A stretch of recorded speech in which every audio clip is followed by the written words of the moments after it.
Art, thank you all very much for coming. It's a great pleasure for me to welcome back to Queen's today's speaker, who is an old friend and colleague in the salt mines of Irish studies, Hiram Morgan. Hiram is senior lecturer and head of the School of History at University College Cork. He holds a PhD from Cambridge University and was previously, a long time ago, fellow of the Institute of Irish Studies here in Queen's, back in the dark ages, along with myself. He's the author of Tyrone's Rebellion, published in 1993, and has edited Political Ideology in Ireland, 1541 to 1641, Information, Media and Power Through the Ages, and The Battle of Kinsale. More recently, he's brought out scholarly texts, including Great Deeds in Ireland in 2013 and Ireland 1518 in 2015.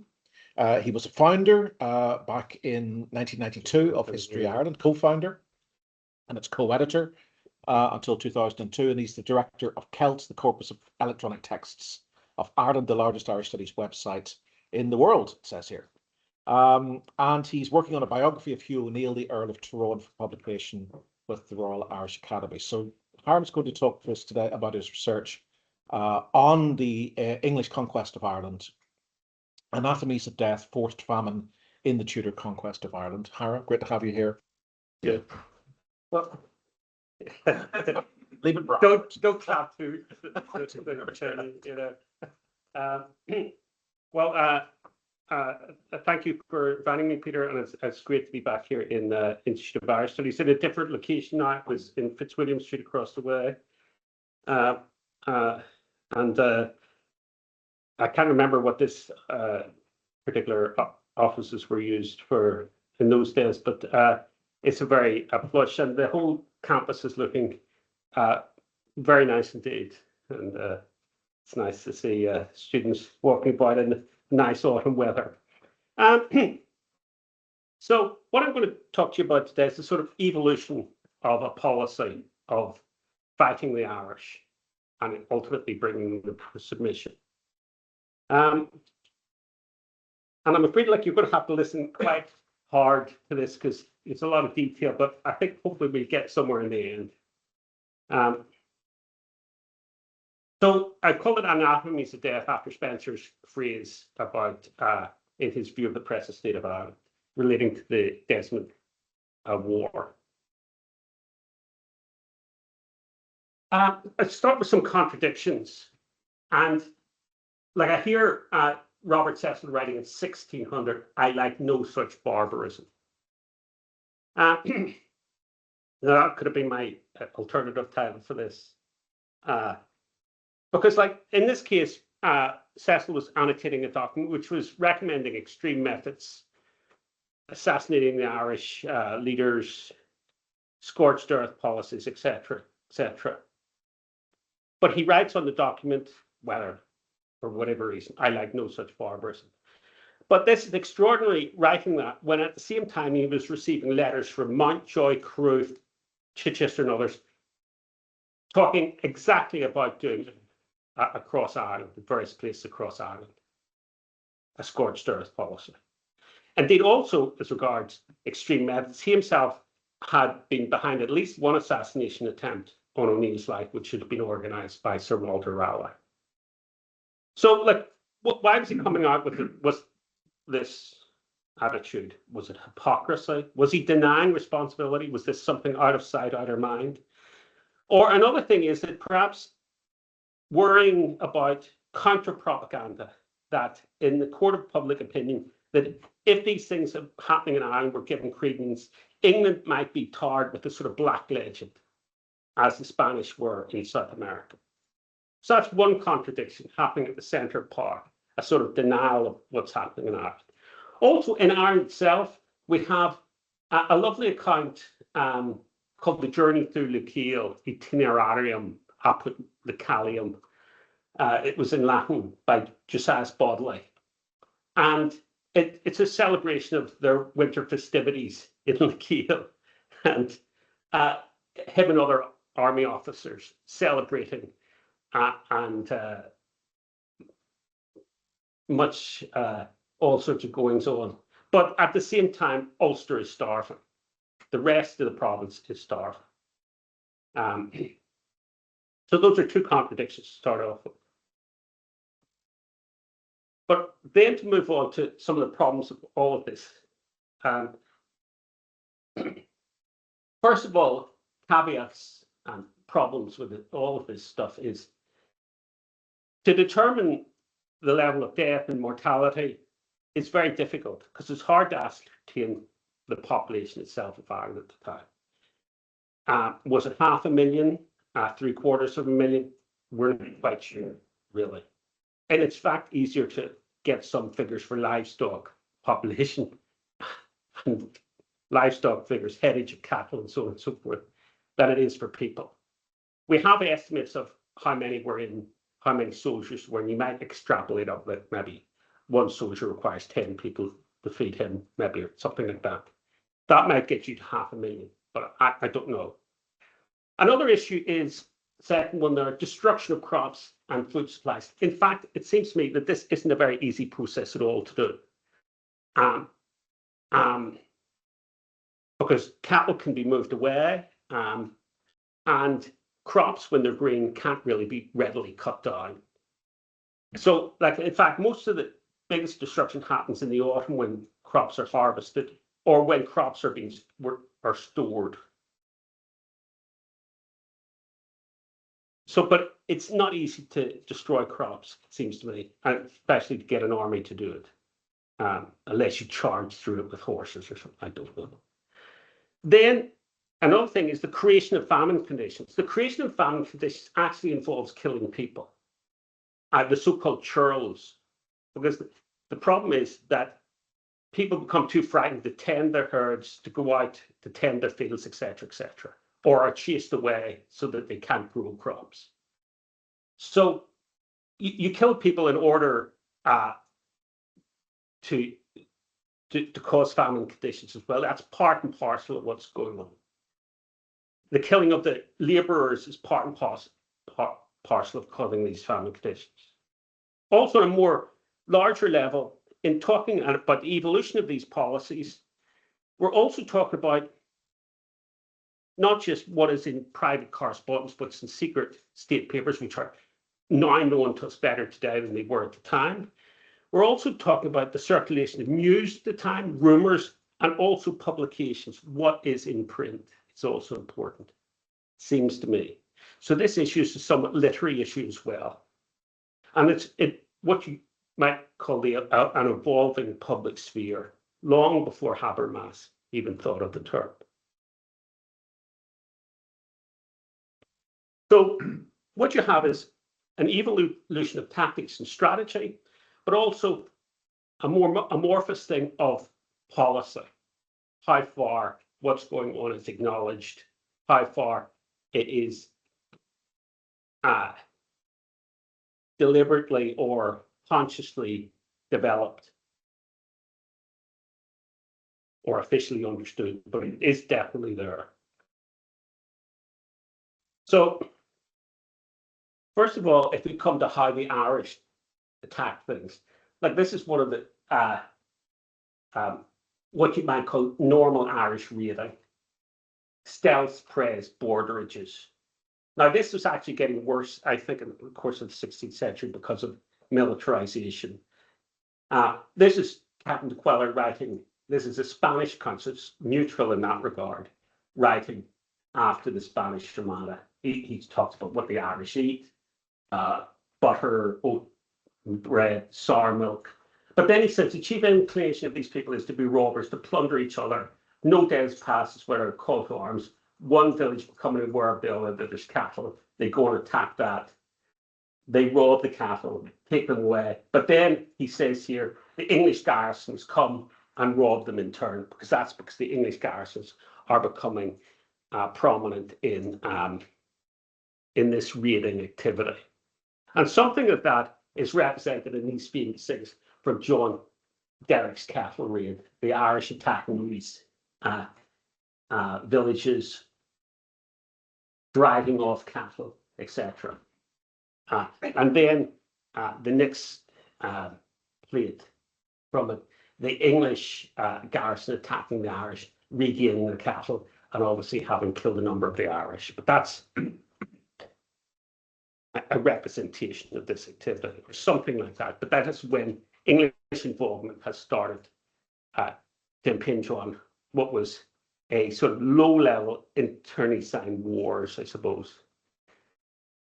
So, but during the wartime, the Irish raiding obviously came up a notch, to say the least. The Irish approach was that they would destroy crops, livestock, and people. So, like theirs was not dissimilar.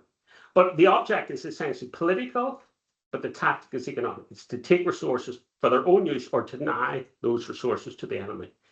It was not necessarily to cause famine, but it did on occasions. But it was to threaten starvation until the enemy submitted. Now, there was a number of cases when famine was caused. There was a case in the Annals of the Four Masters talking about the O'Malaplins in Westmeath fighting amongst each other in the 1540s until they caused a famine. And then there's famously the O'Neills, amongst the O'Neills, Shane O'Neill and Matthew fighting a civil war in Tyrone in the 1550s when they caused a famine. These attacks are generally against other clans or against towns. But this wartime raiding is also used in the Second Desmond War and in the 9 Years' War against the forces of the state. And that's a different level.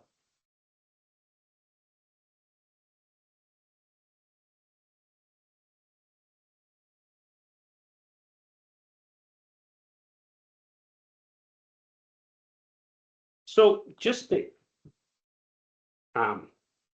further little introductory point to ask why the English policy so much more brutal than the Irish. First of all, in general terms, what you have is England is an absolutist monarchy in alliance with a burgeoning capitalist class. Both of groups believe in a Protestant idea of an elect people. And the main constraints on that English state is, in fact, fiscal or financial. It's not constitutional. It's very little constitutional state on the Tudor state. The problem is the English state is threatened by Catholic powers, the richest in the world being Spain. And they have fear increasingly in the second half of the 16th century attack through Ireland. So Ireland is a security threat to the English state, and by the same token to the English themselves, an attractive proposition in terms of land and job for its grasping elite. And then, given the fact that the English state will readily kill its own rebels and underclass, in many cases that in the Tudor period, the way people were hung and treated casually, arbitrarily in many cases, killing the Irish then didn't matter very much at all. As far as I'm concerned, the reasons for this isn't so much racial profiling of the Irish or religious profiling. To my mind, it's a justification, a post facto justification, that the English have to remove a security threat, which Ireland has become at the end of the 16th century. The Irish themselves would have liked some sort of accommodation. They would have liked a contractual government with the English crown to have secured their rights. But this was never on the cards at any point, really, in the 16th or the 17th century. And even when the English were forced to compromise, they could never truly be trusted to keep an agreement. Like in 1596, the English made big concessions to O'Neill and O'Donnell, but they're saying in their own correspondence that you could read at the time, once we get these lads settled, we use dividing rule tactics and we break this agreement. So you can't really trust what the English state is going to do. As I say, with the raiding business of the Irish could be equally brutal themselves, but as far as I would understand it, widespread destruction and depopulation isn't really in their interest at the end of the day. So we now start where I think they should start, with a pilot scheme by Humphrey Gilbert in Munster in 1569. Now, going right he's dealing with the first Desmond rebellion led by James Fitzmaurice Fitzgerald. And dealing with these rebels, or indeed with foreign invaders, there's a perfect right to destroy them because they're rebels or foreign invaders. And indeed, going back to Protestant ideas of obedience, going back to Luther and the murdering horde of peasants, there is an actual absolute duty on Protestants to smite and destroy and show no mercy to rebels. And this is seen in England during the Pilgrimage of Grace in the 1530s, or in the Northern Rebellion. This approach was taken to rebels in England. No mercy was shown. And so it's no surprise that similar tactics should be used in Ireland. So at the same time as the Northern Rebellion, shortly after that, there's the Fitzmaurice Rebellion in Ireland, widespread across South Ireland, and fears of foreign involvement and intervention. There's tactics taken to suppress the revolt, vicious tactics by Sidney, Grenville, St. Leger, Stanley, Perrott, but most outstandingly by Humphrey Gilbert. In late 1569, he writes to Sidney, who was in England at the time, but was Lord Deputy. He says he's been dealing with the rebels not only to serve upon them, but the object is also to burn, spoil, destroy, and kill all of them that shall anyway maintain, aid, or feed them. So anybody who maintains rebels are also to be destroyed. For without this course, rebels and outlaws can never be suppressed. So that was the way to deal with them. You suppress their followers and you suppress them. He didn't spare any castles who didn't surrender immediately, but rather he would win them perforce, who by many lives soever it cost, he puts men, women, and children to the sword. Now I'll come back to this, which is almost a refrain at times: men, women, and children be killed. I'll come back to that later. And he spoke also in these letters to Sidney about having an absolute, the prince having an absolute and regal right, and he as a subject was acting by, as a subject of the Queen, was acting by necessity. For being, for my part, constantly of the opinion that no conquered nation will ever yield willingly their obedience for love, but rather for fear. So actually, Gilbert was only there for a short time, about 3 or 4 months, and he was withdrawn at the end of 69, largely because it was a very expensive campaign. And in fact, that war ends 3 years later, more in farce than in an actual submission of the Irish. It certainly wasn't a suppression on that occasion. So the next phase is a foretaste of something to come here in East Ulster. This is a privatized enterprise of Ulster. The Earl of Essex basically devastates the province, but particularly this part of the province. He destroys a perfectly loyal subject in Sir Brian McPhillan O'Neill, who's removed from the scene of political fragmentation occurs in Clandeboy as a result. Lord Deputy Sidney, returning at the time, says that Clandeboy has been depopulated and the remaining people are fearful. Carrickfergus is decayed and impoverished. Very few ploughs going where once there were many. But this has been a private colonization venture, although it had been supported by the Crown. But Sidney says no subject's enterprise can do the job of reducing Ulster. A prince's purse and power must do it. So what happens in Clandeboy and East Ulster is a foretaste of what it's like here in 1603, I suppose, but it happens in very different circumstances.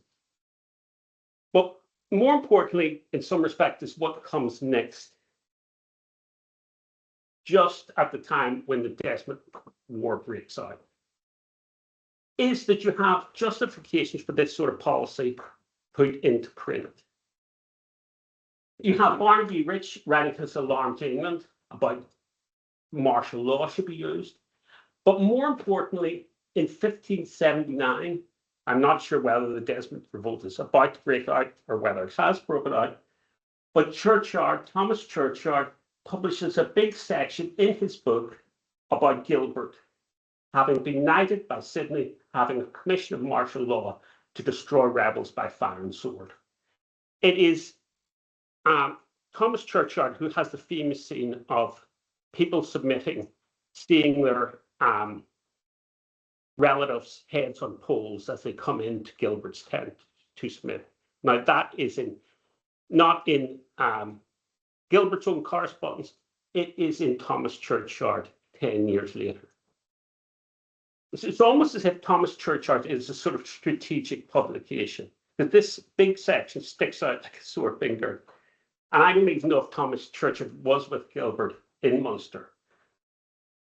But what he says of Gilbert's course of action in his government, there was much blood saved and great peace ensued in haste.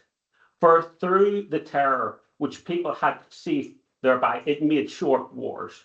For he reformed the whole of Munster and brought it to universal peace and subjection within 6 weeks, leaving at his coming from thence James Fitzmaurice, a wood kern accompanied only by 17 men, who at his coming thither commanded many 1,000, which reformation and the establishment of the country's peace there was performed, and he presently came from hence with everybody in subjection. In fact, that is not the case. In fact, this war went on haphazardly for another 3 years.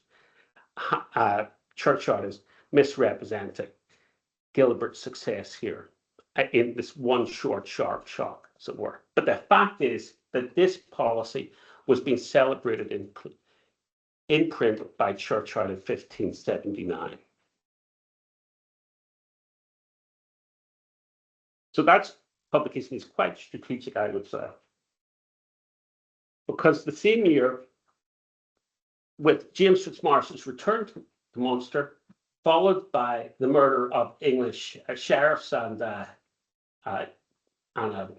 English official Carter in Munster, Davils and Carter. Here's Davils being murdered in his bed in Tralee. And then the Earl of Desmond himself is forced into a rebellion by English forces in Munster overreacting.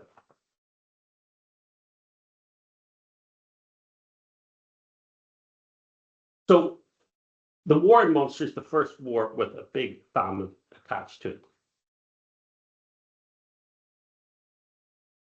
So I'd say here the war between Desmonds, first James Fitzmaurice, who lived for about a month after getting killed in County Kerry, then Sir John and Sir James Desmond, and finally the Earl of Desmond himself.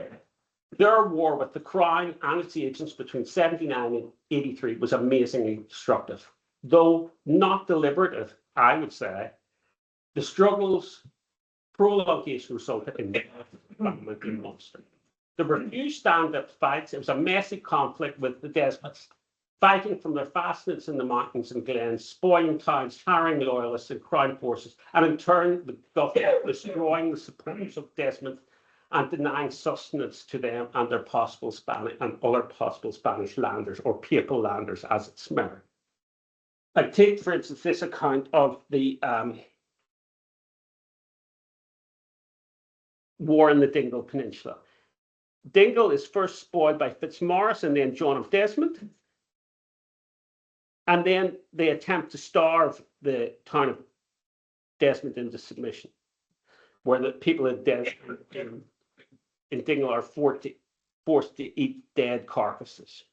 But then, in return, the Crown forces marched down the peninsula in 3 columns. As they went, they drove the whole country before them onto Bantry, which is the end of the peninsula. And by that means they preyed and took all the cattle in the country to the number of 8,000 kine, besides horses, garrons, sheep, and goats, and all such people as they met, they did without mercy put them to the sword. By these means, the whole country having no cattle nor kine, they were driven to such extremes that for want of victuals, they either died or perished for famine or died under the sword. So that's what happens to Dingo.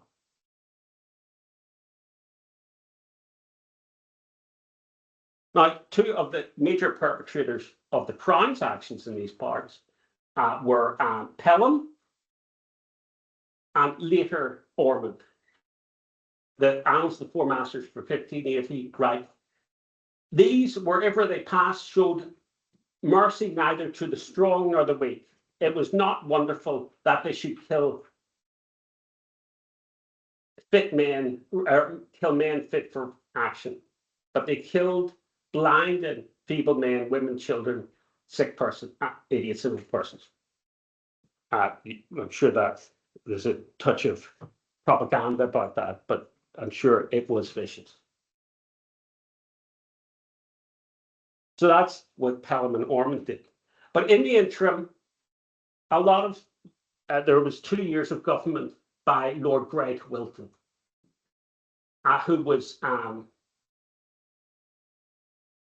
Spencer's first employer in Ireland, and here's Spencer here at this side. So, like, he famously was defeated at Glenmalure, but then he destroyed the papal incomers at Smerwick, executed them summarily. Like, that's another question itself. We're not dealing with foreigners here, but he killed them. But he executes many rebels across the whole of Ireland, and he's engaged in various parts of the country using very strong and extreme tactics. But he says he has to eventually leave government because the Queen has undermined him by issuing a general pardon. He says he got to the stage where in Munster, where the main seat of the revolt was, that there only rested a little war, which could not but soon have been finished. The enemy being brought to such extremities, the chief's men all wasted. The Earl himself and the Seneschal of Imokilly only accepted. Their associates having given over and left them, the country so spoiled as besides studs and shamrock, no sustenance could afford them. So they were ended up eating horses and clover, I suppose. No sustenance could afford them. Now every day they bring in another's head, so that to be taken in and shown the miserable state of an end of famine. So he ultimately was withdrawn from government and he was disgraced. Now he accused backbiter support for doing that. We're not quite sure why, but the problem is that it was probably how expensive his war was now that forced the Queen to withdraw, not because it was so savage. And he ends up by telling the Queen, so the Queen knows about all these things. He ends by telling the Queen that during his service, he had slain the best part of 1,500 people of note. And then he can't even count, not including the meaner sort of churls, the count of which is besides number. He doesn't even know how many ordinary people has been killed in this savagery. So they're just people they knocked on the head on their way down the road when they were going to attack somebody of note, but they killed them anyhow. Collateral damage. So the results of the Munster War are that Desmond's castles became government garrisons. The Desmonds, in turn, resorted to raiding and attempted to live off, and so the war goes on, attempt to live off the lands of neighbouring loyalists. Then government forces themselves start to starve. They live off the land and the starving population. Neutrals then get attacked by the likes of Walter Raleigh. The war gets protracted. Ultimately, the same tactics are employed, famine, fire, and sword, by the Earl of Ormond, who's, of course, an Irishman. He does the job when Grey leaves government, and he hunts down, and Desmond is ultimately killed by the Moriartys. himself. So by 1582 in Munster, it's said that there's only 200 cattle in the whole barony of Carbery in West Cork. There's 1,000 cattle in the whole of County Cork. I think that's probably, but that's what it's claimed. These are the figures mainly from St. Ledger. Give those figures. And then widespread famine breaks out in Munster and spreads to the towns, with 60 or 70 people dying each day in the towns in 1582. It seems that in the war in Munster, about 10,000 combatants died, but the estimates for people who studied the Munster War, the Desmond War, was maybe there were 40,000 excess deaths due to famine and pestilence. Those aren't my figures. Other people who have studied the war in Munster. But the important thing about this is, with the Munster War, just like Churchyard after the event, the Munster War gets written up and published in Holinshed's Chronicles by John Hooker in his contribution to Holinshed's history of England, Scotland, and Ireland. And he gives this, once again, the account of the persecution in Munster. By reason of the continual persecution of rebels who could have no breath nor rest to relieve themselves, but were by one garrison or other hurt and pursued, and by reason of the harvest taken from them, their cattle in great numbers preyed from them, and the whole country spoiled and preyed. The poor people who lived upon their labours and fed milk cows were so distressed that they would follow after their goods which had been taken from them, and offer themselves, their wives and their children, rather to be slain by the army than to be suffer famine from wherewith they were pinched. And John Hooker concludes his account of Munster suppression, Munster revolt, and it's the famine that ensued as the judgment of God upon rebels. But what is also crucial when Hooker publishes this, in the supply of the history of Ireland from Henry VIII, he does 1545 to 1586, the present year 1586, in the second edition of Holinshed's Chronicles. But the crucial thing is also, he publishes a big historical text about how to conquer Ireland with Holinshed. He published Giraldus Cambrensis Expugnatio, a translation, the first English translation in print of Giraldus Cambrensis. Now, Giraldus Cambrensis didn't talk about killing men, women, and children, but he did talk about basically that the Irish should be conquered and shown no mercy. Now, you could extrapolate that very swift, but he had said that in the late 12th century when the Normans invaded Ireland. And basically, what is interesting here is that Giraldus Cambrensis is a big Catholic source, he's a monk, etc., but this is the Protestant Hooker reutilizing Giraldus Cambrensis really to justify what they're doing now. So he has a historical source to also justify this approach of the no-holds-barred conquest. So it's crucial that this conquest approach has a literary underpinning, a sort of more general justification than just what's happening in official circle. But that goes to help what is also justified when official circles do make their policy judgments, I would say. So, like, the result of course, this Desmond War is the first big plantation in Ireland. The most fertile land in Ireland gets planted. I'm not saying that just simply because I'm now living in County Cork, but that's probably the case. The lands, particularly of the Earl of Desmond, 500,000 acres are confiscated. And some of the leading captains in that suppression, likes of Raleigh, Denny, St. Leger, and others get land grants. Spencer himself gets 4,000 acres. And following this depopulation, now English settlers and English livestock, English culture is brought in, and etc. In fact, by the time people are coming into Munster in 1588, 1589, 1590, many of the Irish who had fled to other provinces have already returned to tenancies in these areas. So it's very complicated, in fact. And indeed, the plantation is overthrown in 1598 during the 9 Years' War. But the most important thing is that with this, a whole model is there.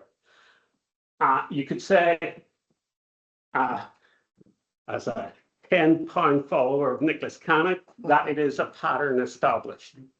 And it's established not by Sidney, it's established as a result of this war. You have a rebellion, or so-called by the English, you have its cumulative effects, you have deliberate depopulation, then you have confiscation, then you have its writing up and official justification, and its historical underpinning from Giraldus Cambrensis, and then you have a plantation itself where these guys benefit from it, and indeed other followers of the crown and courtiers. So we now come to the 9 Years' War, led by Hugh O'Neill and Red Hugh O'Donnell. I made this guy Red Hugh O'Donnell. There is no painting of Red Hugh O'Donnell. But since others have made their own Red Hugh O'Donnell, I thought I'd at least use a contemporary portrait by Marcus Gayhart as Red Hugh O'Donnell.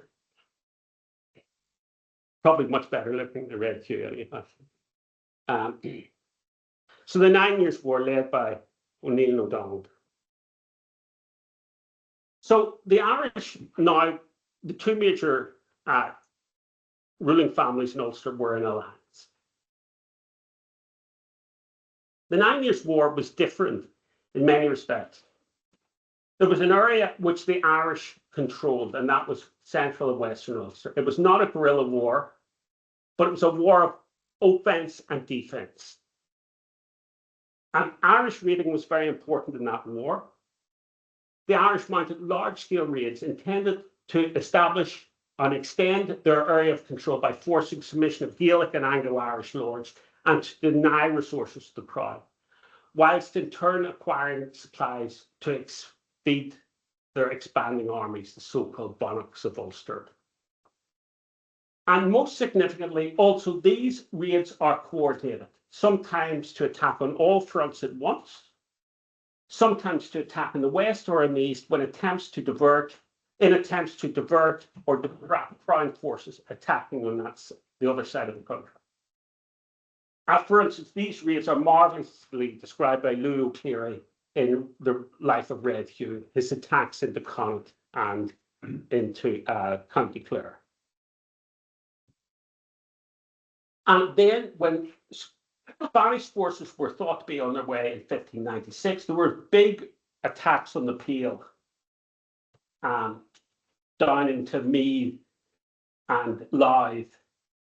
And then the same again when Spanish forces did eventually land in 1601 to attempt to distract the English forces away from the south of the country by attacking the Peel. So there was Irish raids which were very destructive.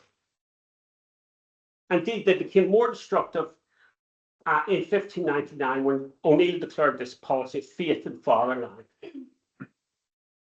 where he writes to the Peel, "I forewarn you, requesting every one of you to come and join me against the enemies of God in our poor country. If you do not do the same, I will use not only means to spoil you of your goods, but according to the uttermost of power shall work to dispossess you of your lands. Because by your means, wars are being maintained against the Catholic faith." And in that occasion, he burns as far as Dublin. And then the following year, he marches at the height of his power into Munster, and he sends it. There's a famous exchange with Lord Barry in Cork, saying your impiety to God, cruelty to your soul, and tyranny and ingratitude to your followers' country are inexcusable. This is probably written by James Archer or some of the Jesuits in his. You have separated yourself from the unity of Christ, his mystical body, Catholic Church, etc., etc. He burns down Great Island as a result of Barry not submitting, which Barry then lists in a sort of insurance claim as 220 towns burned by the arch-traitor Tyrone and their wicked associates.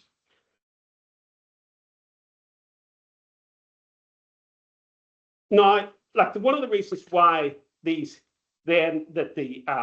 extreme policies against O'Neill and Co were adopted was because he had declared this faith and fatherland war. But in fact, this way of sorting the war had already been well established. It was there since the end of the Desmond War and would have to be simply used again. And this was considered. There was a meeting in 1595 in London. Bingham, pretty vicious governor of Connaught, the Flail of Connaught as he was known, Henry Bagnall, possibly Spencer himself was at this meeting in London about tactics to use in suppressing the Irish. And Spencer gives his view the following year with his view of the present state of Ireland, which is then a manuscript. But what emerged by happenstance in the war in Munster now becomes a deliberate all-Ireland policy to win the war against O'Neill and O'Donnell. And this time, Spencer says, you can't allow, the likes of Lord Grey to be stopped. It has to be carried through to its utter conclusion if we want to win this war. And like it's in that case that he then that's why he discusses the Munster War. So the Munster War becomes then a peroration to the conclusion of the 9 Years' War.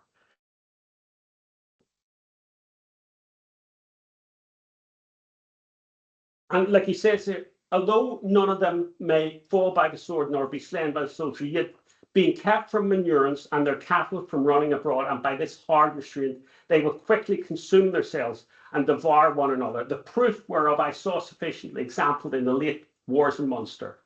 For notwithstanding the same was most rich and plentiful, with a most rich and plentiful country, full of corn and cattle, who would have thought they could have been able to stand long, yet after 1 year and a half were brought to such wretchedness that any stony heart would have brewed the same. Out of every corner and the woods and glens came creeping upon their hands, where their legs could not carry them, bear them, that they look like anatomies of death. They speak like ghosts crying out of the graves. They did eat of carrions, happy where they could find them. Yeah, and one another after that, so soon as the very carcasses they spurred not to scrape out of their graves.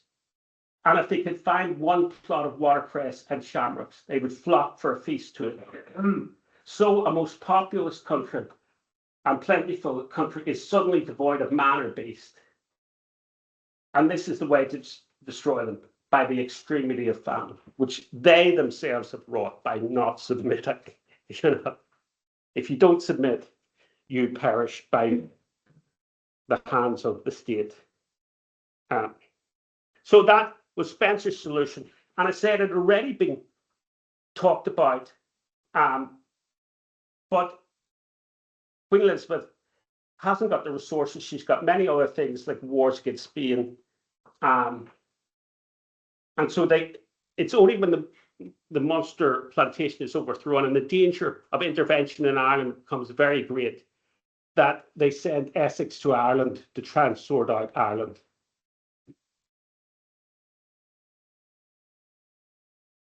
And when Essex comes to Ireland, there's a proclamation from Queen Elizabeth.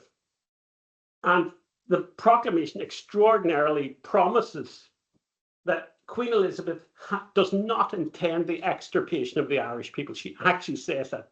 The proclamation, the raw proclamation, we do not intend the extirpation of the Irish people. But the problem is that once Essex marches around the country, it's a disaster. And once people do not submit to Essex, the only approach is to extirpate the Irish people. As simple as that, from their point of view. And this happens when Essex is still in Ireland, because at having really done so badly in Munster, there's a council in West Waterford, somewhere about Dungarvan, where him and the army captains in Munster decide that the only way to sort things out is basically Spencer's policy of garrisons, fire, sword, etc., or Gilbert's policy, or whatever you like. But of course, Essex's government collapses soon afterwards, but this policy is imposed by Lord Deputy Mountjoy. And he invokes this process of all year round fighting, with no truces, with closely interconnected garrisons, with newly built forts and some captured castles from the Irish. And then this begins in Ulster in earnest, with Docra's establishment behind Irish lines by an amphibious force in Derry, and sustained to the end of the war through debasement of the Irish currency, because that's how it's paid for at the end. And that's the whole problem with this whole course of action. You know, did the Queen know how much the war was costing? Of course, did it matter at this stage? Because, like, she obviously wasn't going to last very long anyhow, or had anybody told her what it was costing? We never know. But like, there's this famous quote from Arthur Chichester operating across Lough Neagh in boats that they built in Lough Neagh. We have burned and destroyed along the loch within 4 miles of Dungannon, where we killed man, woman, child, horse, beast, and whatever we found. We have killed 100 people of all sorts, besides such as were burned. How many, I know not. We spare none of what quality or sex whatsoever. It hath bred such terror in the people. So this is the approach. And the approach is again used after the Battle of Kinsale, where the English have won, but they still fear a Spanish intervention in West Cork, and some of the Spaniards are still in West Cork, where Carew basically marches down from Cork right to the end of Cork, basically destroying everything in his path. But the problem is, as I say, how feasible was all this destruction? I don't think it was as easy to undertake as they claimed, oh, we destroyed everything. So actually, destruction is quite a difficult task, it seems to me. So just the people causing this, at least in a systematic way, as I say, the Irish could do the same, but the people who could do it systematically is the state, Lord Deputy Mountjoy, here victorious, Arthur Chichester, George Carew. There are a whole host of others as well. Now, of course, the results is famine in Ulster and Munster and across the whole of the country in 1604. O'Neill and O'Donnell writing to the Spaniards in 1608 when they're already on the continent. They write from Milan this letter. They write about the end of the war that the English and Irish lords who were supporting the English by that stage had closed in on O'Neill and O'Donnell with many armies, planting many garrisons in their land, preventing them from sowing and cultivating the land. The Catholics came to suffer from extreme want, and they were forced to eat human flesh, and of the vassals of the earls, more than 60,000 died of sheer hunger, which obliged the earls to surrender. That makes the earls sound as if they did surrender out of it just to save their vassals, which was not the case. Also, the Irish lords had, if they did submit before the end of the war, they had to fight others to prove their loyalty. And the strange thing is that Rory O'Donnell, one of the people making these statements in 1608, he did exactly that in 1603 because he surrendered about 6 months before O'Neill.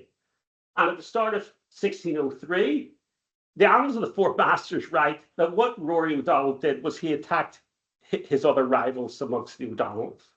He said, and the Four Masters said, Rory did as he was ordered by the state. So that not a single head of cattle was left to Neil's people. That's another of the O'Donnells. The others being carried off with them several thousand head of cattle. So the vast numbers of those who were plundered died of cold and famine.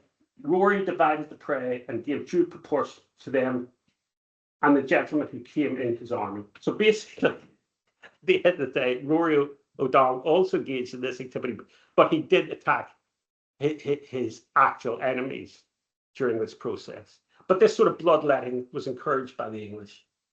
But cold winters, bad harvests extend the famine, and it comes across the whole of Ireland in 1604. So the cumulative effects of both war and famine, especially 1600, post-1600, could possibly be up to 100,000 dead. I don't know. Could be 50,000, could be 100,000. It's very hard to tell.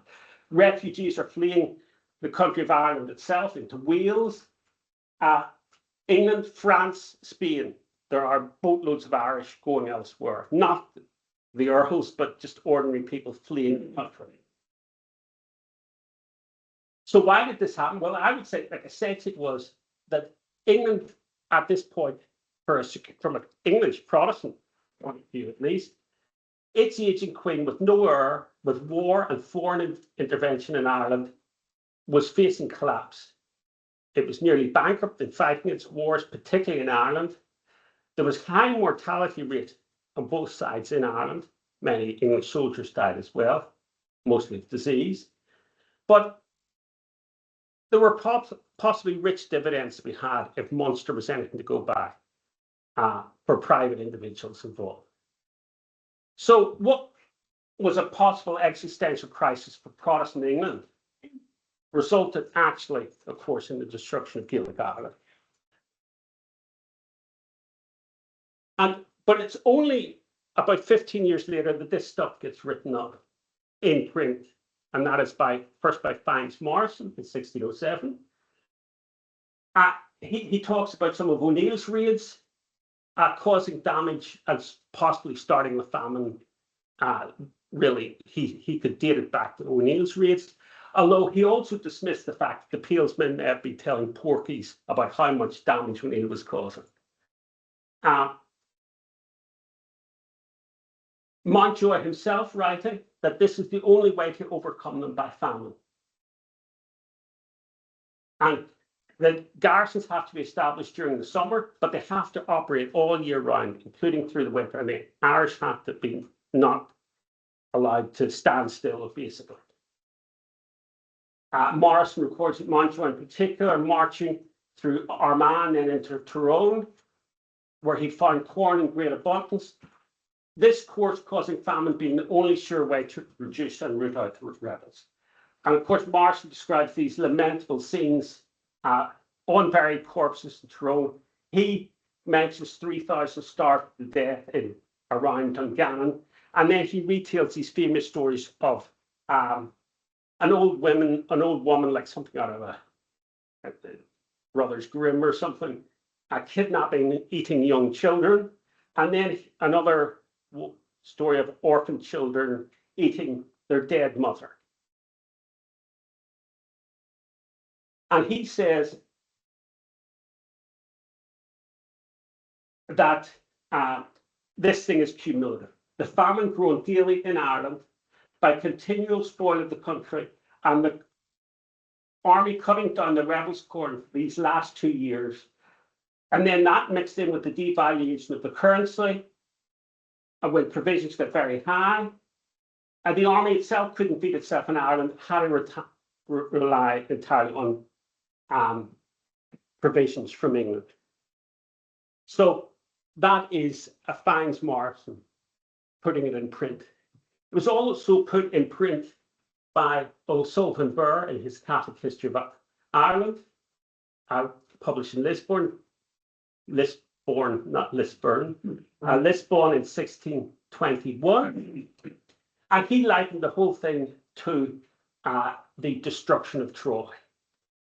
In such manner was this war terminated. Hibernia was entirely devastated, destroyed. So great was the scarcity of famine, invading all places, that many were forced to eat dogs, cats, and many who had not even these perished, nor men alone afflicted by famine, but brute animals, wolves.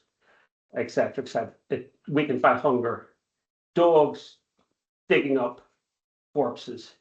And he likens this to Troy pillaged in Virgil's Aeneid. And of course, also, the interesting thing is that's also where the Anatomies of Death image comes from. That also comes from the end of the Aeneid, in a sense.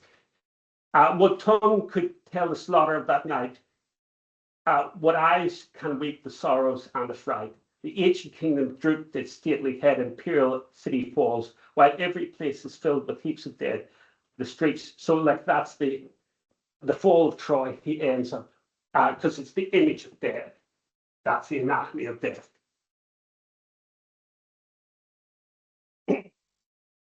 So I nearly ended, but of course, who else to end with? With the good old founder of Belfast, here in a sort of Trumpton version of the founding of the city by John Luke, painted for the Festival of Britain, the founder of Belfast. But like he had destroyed this area, depopulated this area, made it ripe for plantation.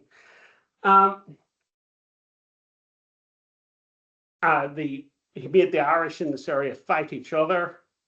They had very few tenants left when they ran into debt and had to sell their country to him and other adventurers. The Unionist historian describes this period of Chichester's career, and Cyril Falls is definitely a Unionist historian, as Chichester engaged in extermination, pure and simple.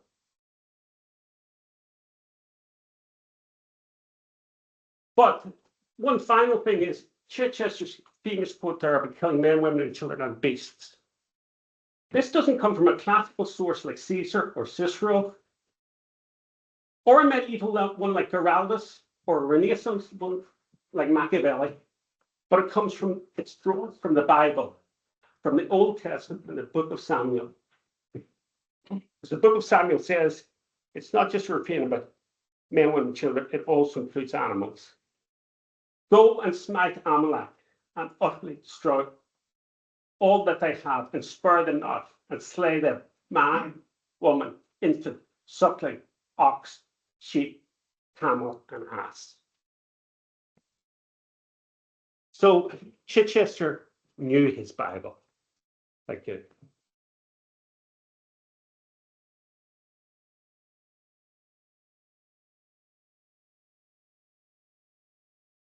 Much a lot to think about. I'm sure we've got a lot of questions. If you're online, just raise your hand electronically, and Michael will let us know you want to ask a question. Start with the room. Anyone like to get us started? Question anyone would like to ask? That was very good. And you know, you moved away very much from the sort of anthropological interpretation. Let's say you get from people like Canning, where the key to policy is a new anthropological definition of art and subhuman. I was just wondering, do you see any connection with what was happening on the other side of the Atlantic? You know, particularly given that people like Humphrey Gilbert and Valley have interest in the side of the Atlantic. Is there any crossover of policy? Yeah, there are crossover aspects, but like I don't see the Irish as being like Indians. They're not plainly Indians. So, like my take on these things, both as regards the Irish and the Indians, is that these justifications, including the biblical one here, are essentially post facto justifications. I think that people use these things, whether it's the Bible or classics or whatever, simply to make these things up, to do what often out of necessity, from their point of view, they is considered, but there is some extreme viciousness that they justify as a result. So, like I've written this up in, there was a discussion in William and Mary's Quarterly, I think a year ago or 2 years ago, where we discussed Nicholas Canny's famous article. And like I suggested that I didn't think there was much of a connection between Ireland and the New World. Although the interesting thing is there's a lovely account of the English doing unspeakable things to the Indians in Virginia, the Powhatans, and the Percy, George Percy, who writes that account, he refers to the starving English at the time of in the starving times. He refers to them as being like anatomies of death. George Percy had obviously read Spencer's account when he wrote the account of Virginia, but he likens the starving English to the anatomies of death. So there is a lot of literary carryovers between all of these things, but I treat these things as different. Like, and also I think the other thing about Ireland is that Ireland, for the English, is a strategic consideration. North America isn't that until well into the 17th century, when it becomes part of a global power wars and whatever.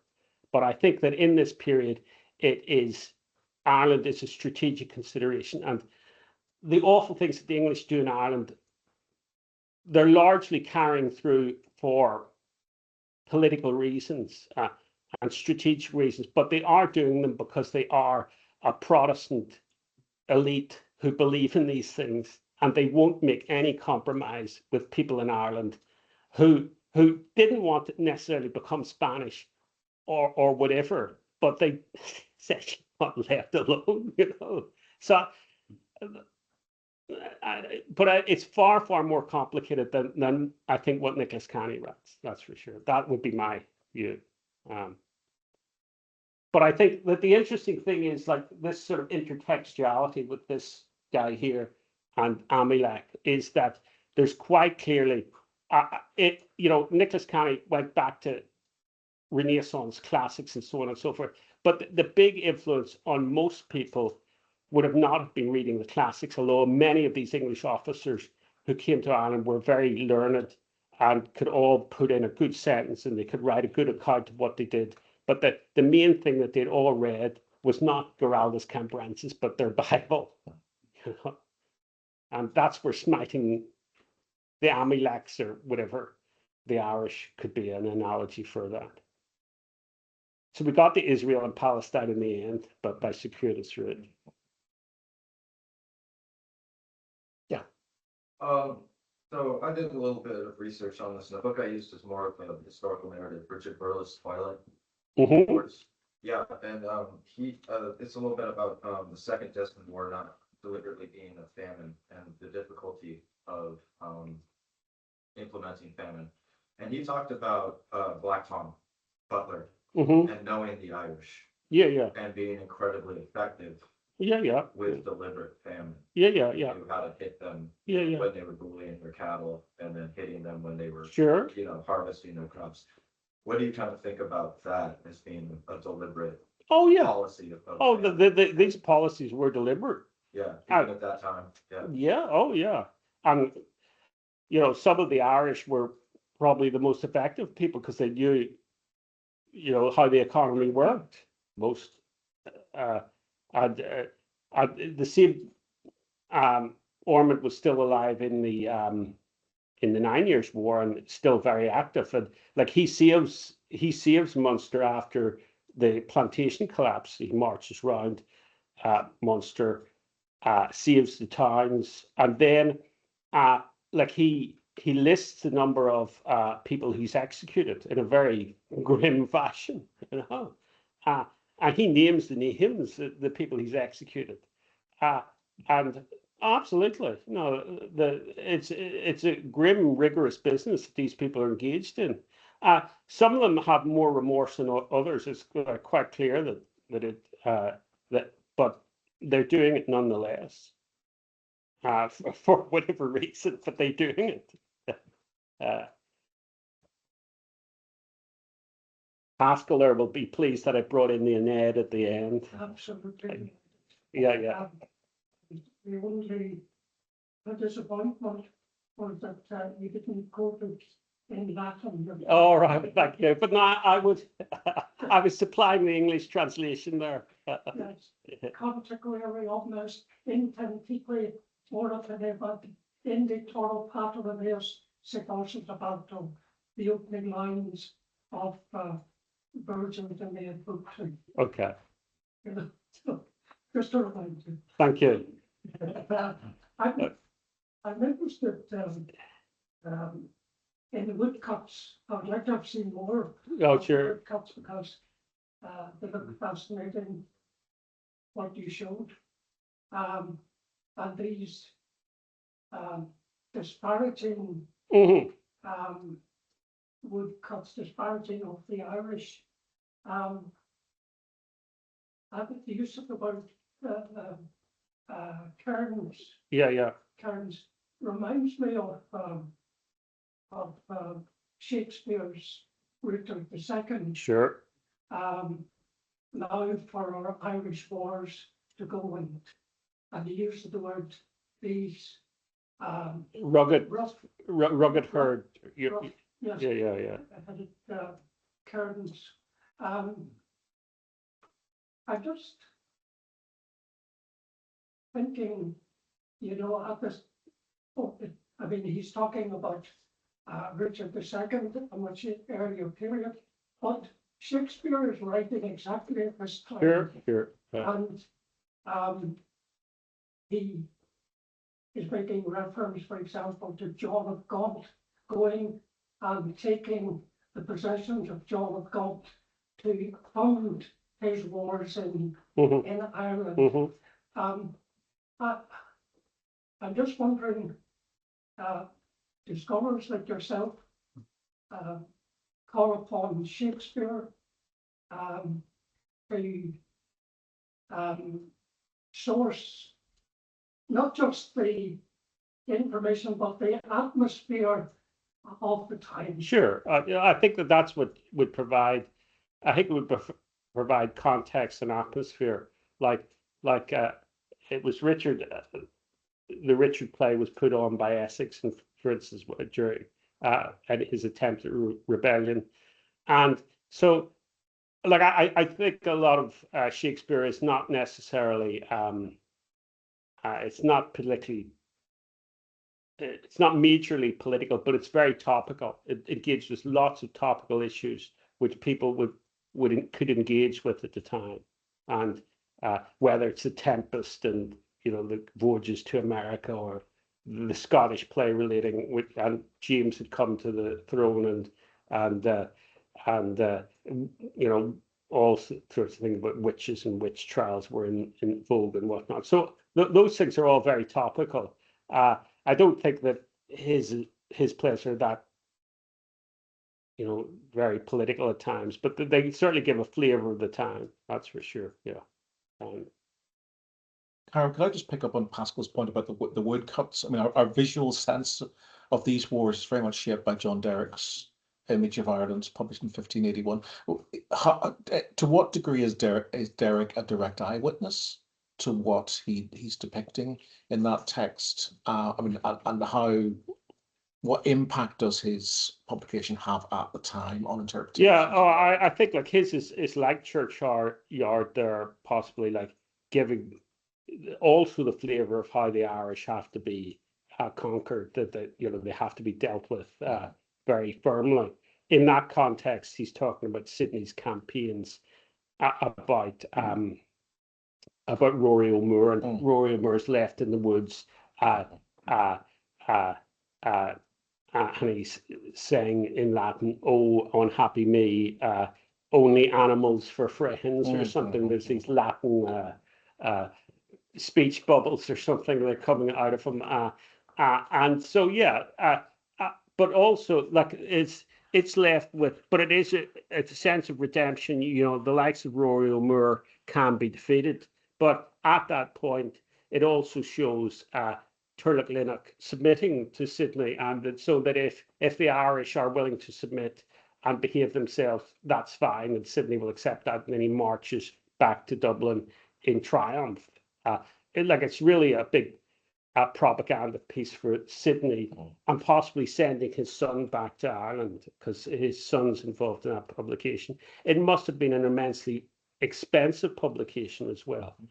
The interesting thing is that Sidney is at this time governor of Wales. And the interesting thing is that at this time, like Sydney's helping the Welsh publish their history, etc., etc. And it's all about people who had, for whatever reason, become very loyal and had become Protestant, and partly because the English dynasty at the time, the Tudors were in fact a Welsh dynasty, that somehow the Welsh had been sorted and indeed became collaborators in helping the conquest of Ireland, but the Irish hadn't, and so that the publications happen at the same time, like the publication of Giraldus Cambrensis is to forward the conquest of Ireland, but it's still to be done. But like I think I can't remember, David Powell, I think, who publishes Cambria, the history of Wales, which Sydney sponsored, and there's a preface to Sydney in it by David Powell. But David Powell, in ending with Giraldus Cambrensis' account of Wales, he had left all the bad things that Giraldus had said about the Welsh and how they should be conquered. He had left those out. Whereas exactly at the same time, David Powell's Cambria is 1585, I think. Spencer or Hooker's 86 or 87. It's fully there and it's fully translated and it put into English to make the point that Ireland is still to be conquered. So that's fascinating. That should be the case. That the Irish should be a security problem, whereas the Welsh are no longer are. And it's obviously due with religion and the particular strategic position of Ireland vis-a-vis the English state. Ian? So I suppose you can say, on the basis, for example, to the Spanish army's actions in the Low Countries in the late 16th century, there are enormous massacres, right? So the levels of violence potentially that an early modern state is capable of is very, very high. Right? The slight difficulty, though, with trying to write a history of these massacres in Ireland is that nearly all of our sources are the boasting letters. These massively useless and ineffective soldiers back to London, boasting about the numbers of rebels that they killed. I'm not discounting that fact. One can't tell how effective these killing sprees were. Really. So I'm just kind of wondering on that basis, would the right way of doing this perhaps be to try and conduct a series of small case studies or micro-histories where you have an account of one of these things and you try and measure it against some kind of external, control or criteria? I don't know. It's very frustrating when it's so important, and it's very frustrating that the sources themselves are so inherently.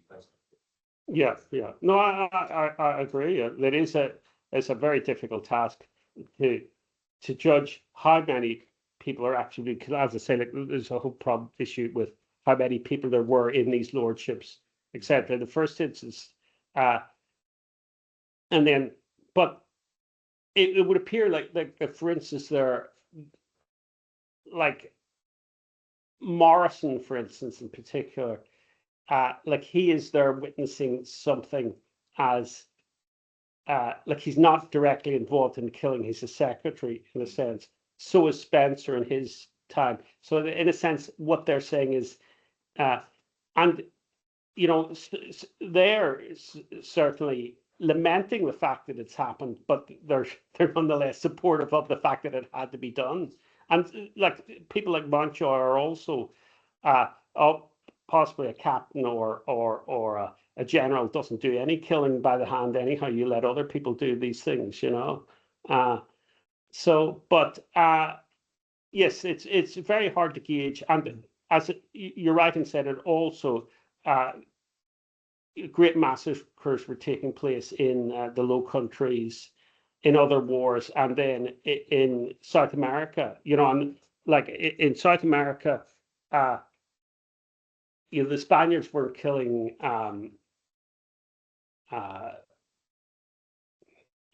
like the Spanish weren't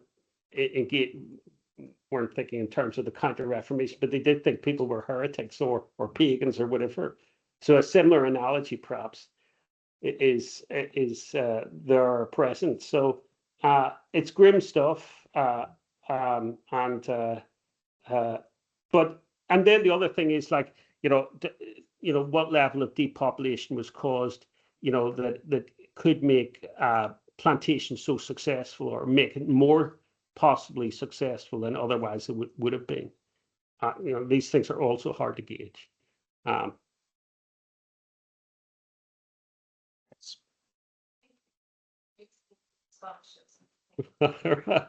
done. Okay, thank you. Yeah, okay. Thank you. Okay.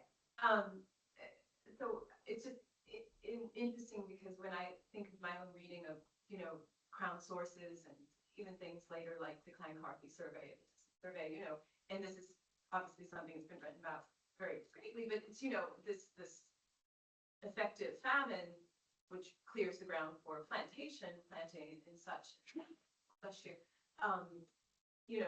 All through the sources you see the greedy eye for the land, but you see that the noticing of resources, extractive eye, and the sort of evidencing of that into coin, Sure. a survey. But then it's like what is not noticed is that and this is obviously there, but it's sort of like the undercurrent is that with famine, it's good for planting, and obviously all of these domestic animals are slaughtered, but then all of the other environment around that is also affected by that same famine, wild creatures, environments, plants, and it's just, and I'm not the first to think about that. I'm just thinking about, it's sort of like the leveling out that exists in that extractive view, and it's there in your lecture, and I wonder if you if there's a level of your thinking on that. It's very hard to coordinate, the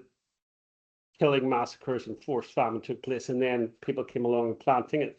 The only thing is, one could say that some of the people who did the killing, or at least ordered the killing, were also involved in the planting. Like Chichester or Denny in Kerry, or Raleigh in Cork, or St. Leger in South Cork, or whatever.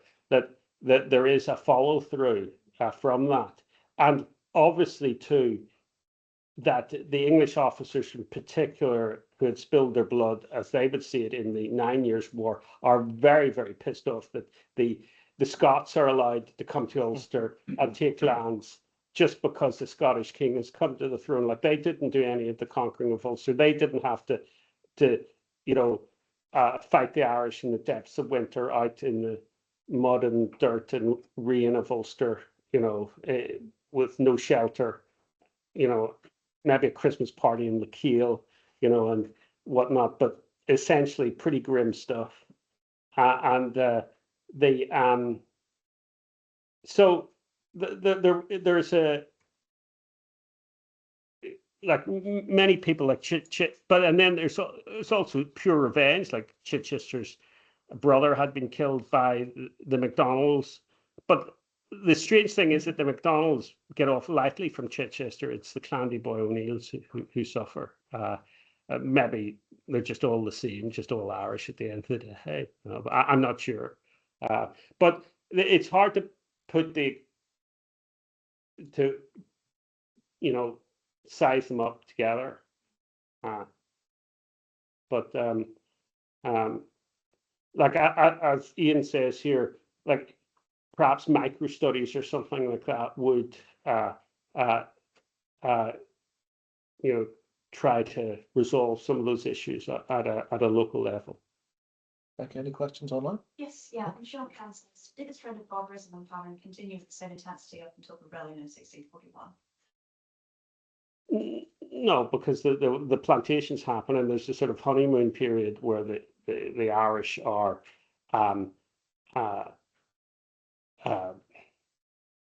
they're liberated from their chiefs, but they eventually have to take second fiddle to English Protestant settlers, and then there's there's payback in 1641. Like I think people quite have a long memory in Ireland that, you know, people think, oh, well, 1641 was related to more immediate circumstances, and of course it was.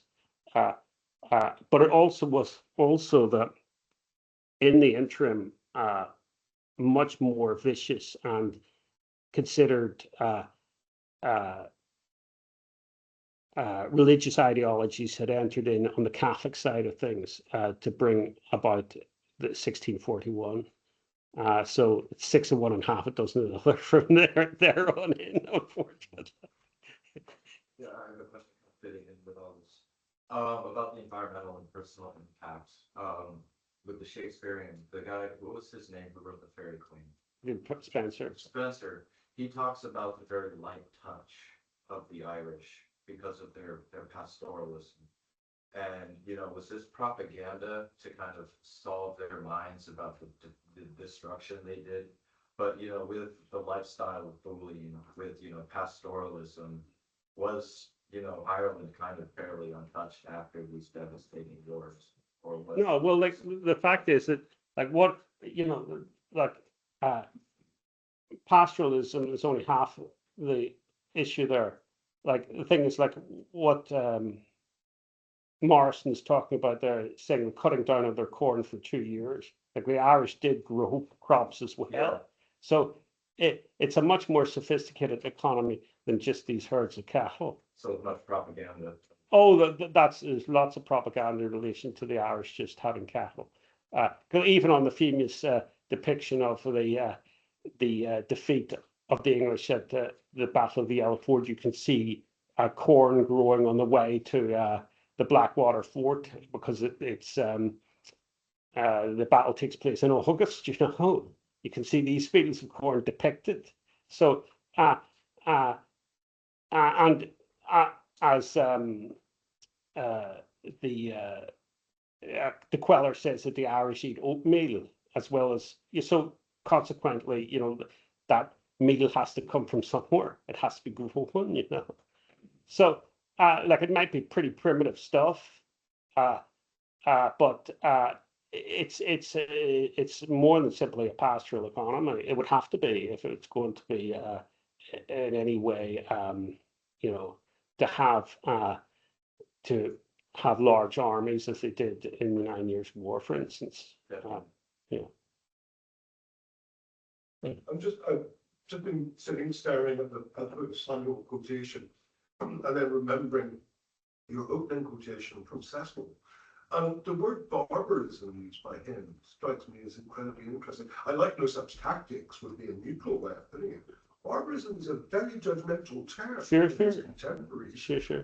And you know, years in a way. Is there more context to that Cecil quotation, or no? These are things like Cecil famously puts. You know, you would like a whole context, and you have to envisage that for yourself. Like famously on when O'Neill, you know, writes these 22 articles of how Ireland should be governed under a Catholic regime in 1599. I'm sure some of his priests or other people in his entourage helped him write those 22 articles. But famously, Cecil puts, you know, in annotation, simply one word beside the 22 articles, utopia. You know, obviously this is a never land that the Irish are never going to get. But, you know, you have to, you know, devise whatever you can from, you know, what he might have been thinking at the time, you know. But obviously the thing is that barbarism is obviously something that maybe the English shouldn't commit, maybe only the Irish should commit or whatever. But I'm not sure. But like whatever was happening in Ireland, the Irish doing it themselves, but the English doing it in a very systematic basis seemed to barbarism to me as well, you know. And that's what he obviously meant too, that you couldn't have a mass killing either. Like I assume that he meant that, you know. So. Well, like I said, I think it's a very carefully chosen word. I'm got a lot more troubling. Yeah, well, but annotations are fascinating. Like there's another great document where he's looked at he's obviously preparing documents for Essex's trial, and there's a passage in one of O'Neill's letters where he's saying that it's a report from Ireland, and O'Neill tells the English representative it goes to, you know, in the next couple of months you're going to see great changes in England, and this is written in late 1599 when Essex is going to England, but the next passage then O'Neill says there's going to be a Spanish invasion in England. But Cecil has put this, I can't remember if it was this section or this bit, this part needs to be omitted. So basically, when Essex's trial came along, that passage was omitted, and it looks as if Essex going to England was what O'Neill was talking about, the great change that was going to take place. In fact, O'Neill was hoping for a Spanish invasion of England, but it was that passage was simply left out. And so that was an instruction that Cecil had written to the people putting together the prosecution of Essex to leave that section of the document out. So look, the interesting what you have, and like obviously what you have in relation to the Troubles now, is that there's a lot of material coming out now, government papers, official papers, which weren't available at the time. And we can see now, and we can judge whether what was going on was only rumor, speculation, or were these things really happening? And we can now see that many of those things were really happening. And also the idea that some of these policies are officially denied, but took place, in fact, and were carried out on the ground. But that's what happens in these wars and security situations. You could be judgmental about it, but certainly that's what happens. And it's a lot of deniability in all of these scenarios. Yes. Yeah, so just for you, like this kind of idea of these are things that happen, and I'm kind of thinking, and in response to your question about 1641 and kind of this kind of level of structure of crops continued, and you seem to suggest it didn't. So that would suggest. Oh, I'm not suggesting in the wars of the 1640s. No. Oh, geez. After this war, and then kind of that thing. So my question is, was it therefore kind of destruction of livelihoods as well as people, as to kind of relate that to kind of really more modern day concepts, as a kind of war objective, therefore being a war crime? But you also talked before about how it was a kind of what happened by accident in Munster was actually used deliberately. So that would suggest more of a I think there was deliberate strategy, therefore more of a genocidal intent. So well, like obviously what happens in Munster, it has shown the way of how, and I think there's a much more intentional approach in the 1590s as there was in the Desmond War, but to some extent also the fact is that, as I say, they're getting little pointers in that direction already by the Desmond War, with Churchyard having published how Gilbert performed his work, because Gilbert's letters to Sydney, which I was quoting about men, women, and children, like those are already private correspondence, which only we know now. You know, that private correspondence wasn't known in 79, but Churchyard obviously published something similar. You know, so one of the whole things about a lot of documentation is that we in fact know now how, through the state papers, etc., a lot more about what was going on than anybody at the time at all knew what was going on, except if you were directly involved on the ground or a commander in somewhere where you had some overview of things. You know, we know a hell of a lot more than many of the people at the time knew. You know, but the moral judgments are in many cases the same. They're very hard to make at times.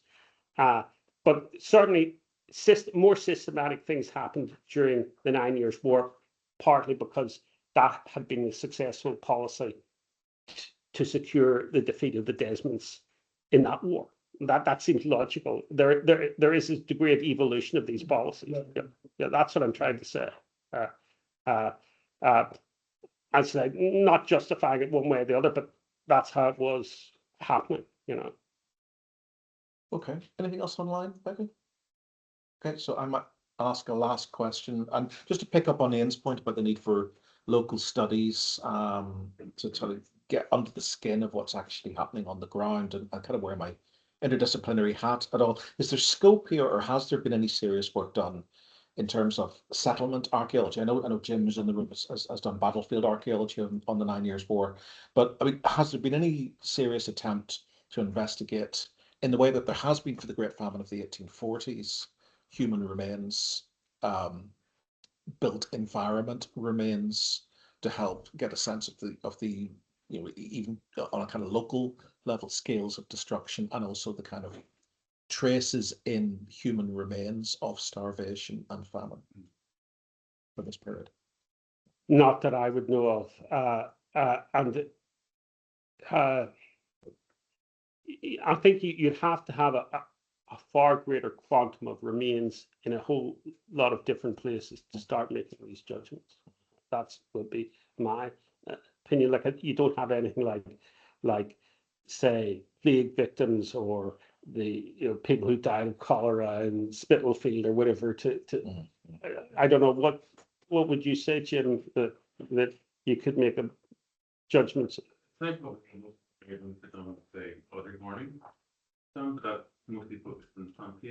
it's mostly 17th century. 1,500 guys still missing at Yellow Board. We haven't found them yet. Yeah. We'll find them. That'll be a good start. Yeah, it's a huge amount of work. Well, there's 1,500 casualties at Conceal that haven't been found either. Like, they might be in a churchyard or somewhere. At Dundero, I would have thought many of them are. But, like, and this goes for the consideration of rebels, is that there's Francis Bacon, who what's a skull moss or something, that the moss of dead corpses was to have some sort of special quality about it, and this had been shipped from Ireland, and like there was heaps of bodies at Conceal lying, and also like famously at the Battle of Aughrim, the bodies lay in open air for maybe a decade or so, until they just decayed. Maybe this was an example of what happens to rebels or whatever. I don't know. It was pretty grim, but there's this thing about skull moss, and you could look up Francis Bacon and some special quality it has. The moss, the green corpses. Yeah. On that jolly note, we'll take them to dinner at this point. Can we all thank Hiram for coming? All of us for that.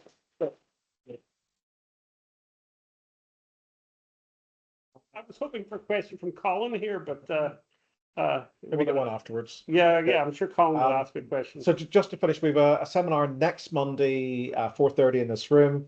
Luca Azeredo coming from Naples to talk about the Enniskillen horse and the origins of Irish paramilitarism before the First World War. So if you can join us for that, that would be